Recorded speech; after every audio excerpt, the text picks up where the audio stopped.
வணக்கம் நண்பர்களே. ஸோ இன்னைக்கு வந்து பார்த்தா ஒரு வருத்தமான நல்லா தான் இருந்துச்சு. ஏன் அப்புறம் கேட்டிங்கன்னா, ஸோ இவ்வளோ நாளாக வந்து பார்த்தா அந்த ஒரு வாரமாக ஃபுல்லாக என்ஜாய்மெண்ட்டாக போயிருந்துச்சு. கூத்து திருவிழா பாட்டு வச்சு சொல்லிட்டு திடீர்னு வந்து பார்த்தா நீங்கள் முடிஞ்சிச்சு. அதாவது மனநிலை எப்படி இருக்குன்னா, இந்த ஃபங்க்ஷன் வரது முன்னாடி இருக்கும் வந்து பார்த்தா எப்போ ஒன்று இருக்கும். ஆனால் முடிஞ்சிட்டு அப்புறம் வந்து பார்த்தா சரி முடிஞ்சிச்சு அப்படின்ற ஃபீல் இருக்கலாம். அது மாதிரி தான் இருந்துச்சு. ஆனால் பசங்களை சேர்ந்த அப்புறம் வந்து பார்த்தா அது நார்மல் ஆச்சு.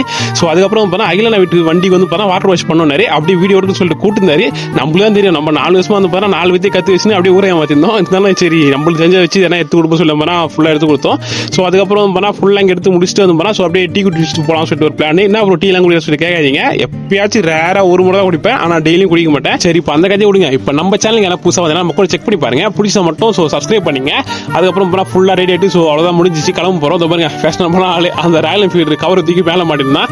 ஸோ அதுக்கப்புறம் பண்ணால் ஒரு பேக்கரிக்கு வந்து அங்கே வந்து பண்ணால் ஃபுல்லாக டீ குடிச்சிட்டோம். டீ குடிச்சிட்டு வந்து பண்ணால் அப்படியே வீட்டுக்கு வந்து பண்ணால் சாப்பாடு சாப்பிட்டு வந்து பண்ணால் ஸோ காலையில் எடிட்டிங் நல்லா இருந்துச்சா, ஸோ எடிட் பண்ணலாம் சொல்லிட்டு வந்து பண்ணால் இன்ஸ்டாகிராமுக்கு யூடியூப் ரெண்டுத்துக்கும் எடிட் பண்ணிட்டு ஸோ சாயங்காலம் போல வந்து நம்ம நண்பர் வந்து இன்னைக்கு ஜாயின் பண்ணிட்டு இன்னைக்கு இல்லை டெய்லி வருவான். ஸோ வீடியோவில் கூச்சப்படுறது வராமல் தான். ஸோ என்ன இருந்தாலும் பரவாயில்ல, இன்னைக்கு வர சொல்லியிருந்தான். அப்படியே வந்து நானும் முக்கியம் வந்து ஸோ சாயங்காலம் போல ரன்னிங் போயிட்டு அதுக்கப்புறம் ஸோ வீட்டுக்கு வந்து அதில் நைட் ஆயிடுச்சா. ஸோ நைட் வந்து சாப்பிட்டு இன்னைக்கு வந்து ஒரு புதிய விதமான ஒரு சவால் ஒன்று எடுத்துருக்கேன் நம்மளே. அதாவது ஸோ தூங்கத்துக்கு முன்னாடி வந்து நம்ம எப்படியாச்சும் ஒரு பேஜாச்சும் புக் படிக்கணும்னு சொல்லிட்டு ஸோ இன்னைக்கு தான் நாள் ஒன்று என்ன ப்ரோ புதுசாக புக்கெலாம் வாங்கிட்டு சொல்லி கேட்காதீங்க. எங்கள் வீட்டில் வேஸ்ட்டாக இருந்துச்சு. ஸோ அதனால படிக்கலாமே சொல்லிட்டு இந்த ஹேபிட் கொஞ்சம் வர வச்சுக்கலாம் சொல்லிட்டு நம்ம இன்னைக்கு படிக்க போகிற புக் வந்து வீடு, அதாவது கதை என்னன்னு சொல்லிட்டு ஒரே நான் சொல்ல பாருங்க.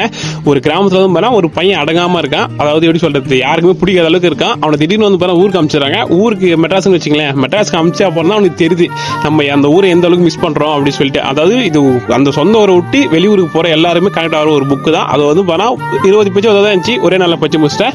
ஸோ அவ்வளோ நண்பர்களே, இன்னைக்கு நம்மளுக்கு வாழ்க்கை அப்படி தான் போச்சு. ஸோ அதனால எல்லாரும் ஜாலியாக இருங்க.